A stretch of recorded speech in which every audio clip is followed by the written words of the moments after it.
The Last of Us Season 2 Episode 6 is now out. Let's talk about this. And I know, it's like, I'm recording this at like almost 3 a.m. Eastern.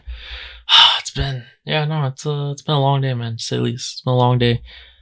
My apologies, this review's going up late. Better late than never, honestly. I still want to make it. But yeah, I only watched the episode probably like an hour ago. I just want to talk about this. So, but man, this is what it's all about. This is why I do this, okay? This is why I just love reviewing stuff, so I can talk about just talk about moments like these, okay, when they happen. This episode was absolutely fantastic, okay? If anyone says this is a filler episode, bro, I don't even care, bro. I'm gonna be triggered, okay?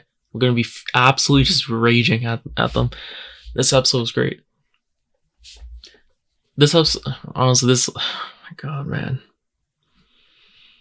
I don't even think it's crazy to say. I think this is a 10 out of 10 episode. I think people might be eating at me for that, but I genuinely believe it's a 10 out of 10 episode. This was my favorite. Let me just make sure. I am seeing some people say that this is the best episode from The Last of Us, just in general, like the best episode ever. So including like season 1 as well. And like, I don't even think that's a crazy take. I don't know if I'd say that. Yeah, I'd have to rewatch season 1, but I don't think it's that crazy of a take. Yeah, I don't know. I'd have to think about that. But for season 2, oh my god, I think it might be the best episode of season 2. I genuinely believe that, and that's kind of crazy to say, because I know some people are gonna be like, bro, the people that are the action merchants, they're gonna be like, what is going on? There is no really action in this episode. Well, you don't need that, okay? The reason why this episode works so well is just because of just emotions. When an episode can so well written, so well acted, to make you invoke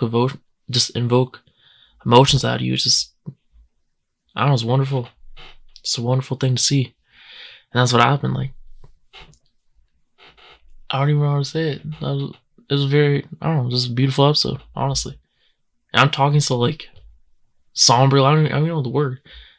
I'm talking so calmly right now because I'm just thinking about the episode. It's just like, I don't know. I mean, it was a good episode, really good episode, but it put me kind of like a mood, not like a bad way. It was still sad to see, but it's like, I don't know, like acceptance. This is kind of weird right now. I don't know, bro. I don't know if it's because I'm recording at 3. I don't know what's going on, bro.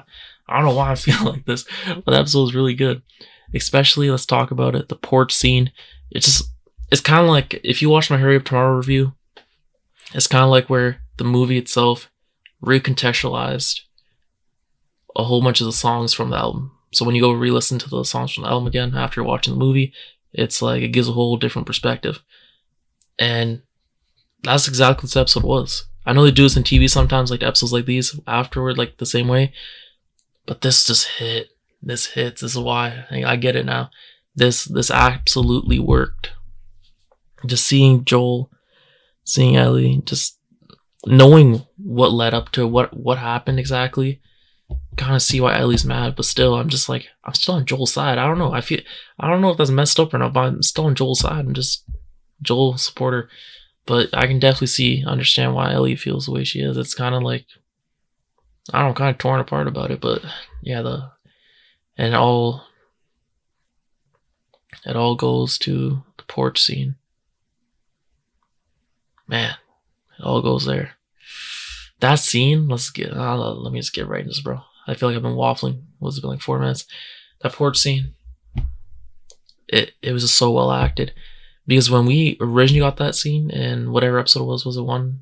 Was it 1? I think it was 1, right? Yeah, that's the way they opened up season 2. It was very different. Also, we didn't get the extra context that we did now, and that was intentionally done so that it could pay off in this episode 6 when we come revisit it, come back to it.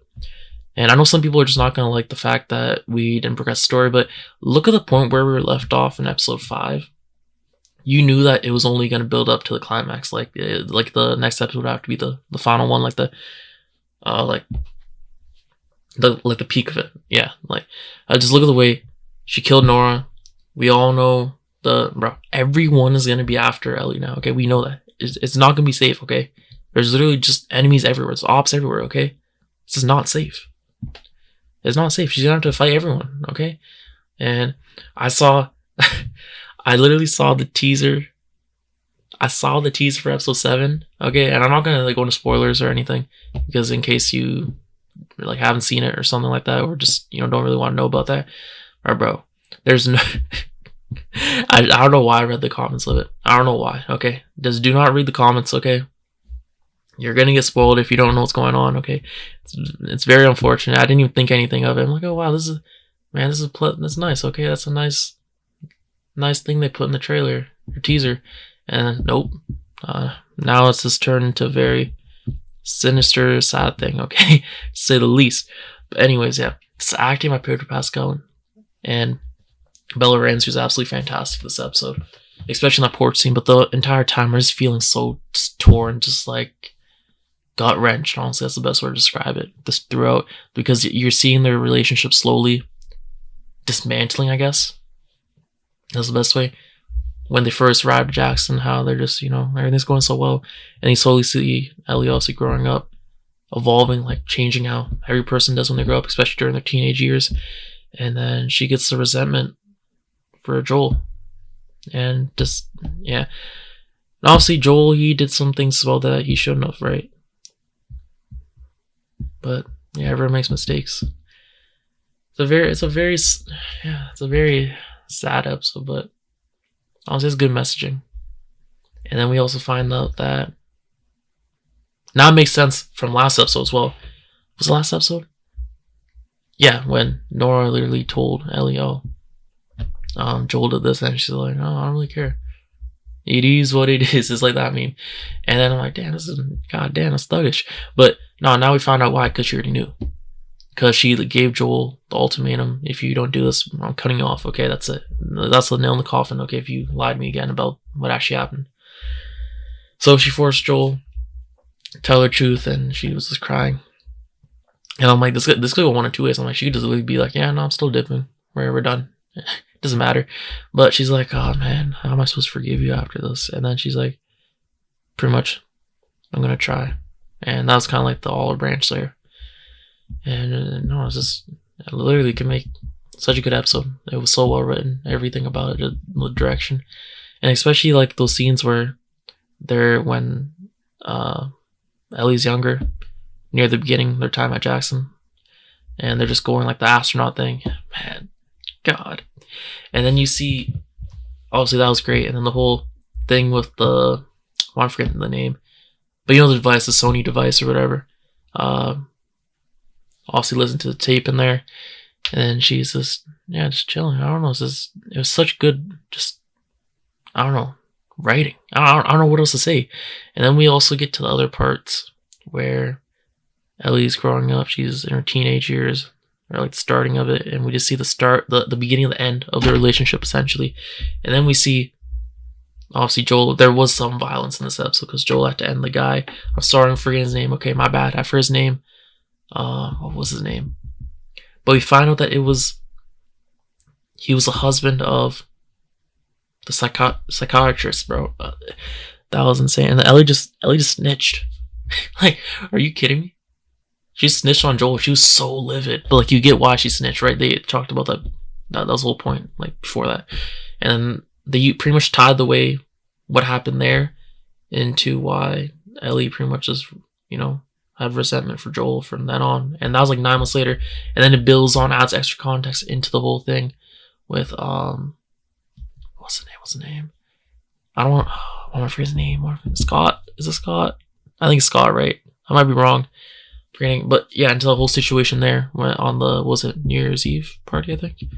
But yeah, it builds context on that. Like a lot of different scenes that we saw earlier on in the season to get revisited in this episode with a whole different, it just gets recontextualized. So it was just very well done. Like I said, you watch the season back now with that stuff in mind. It's going to change the way you view it, right? But yeah, just great acting, great writing, very emotional episode, but I absolutely loved it. It was a 10 out of 10, okay? People are going to say no violence. No, bro. You don't need violence. You don't need violence to have a good episode, okay? If you found this episode boring, I don't know what to say, okay? I really don't know what to say. If you didn't like this episode, I don't know what to say, okay? But yeah, honestly, it was a pretty brief episode, or pretty brief review. But yeah, the episode, like, it was really good, but still, like, I don't know, like, I didn't really have that much to actually say about it besides it just being good. You know what I mean? Not much to say. It's freaking perfect in my opinion. But yeah, thanks for watching. I'll see you next one, and yeah, the review will be out at normal times next week for the finale. Peace.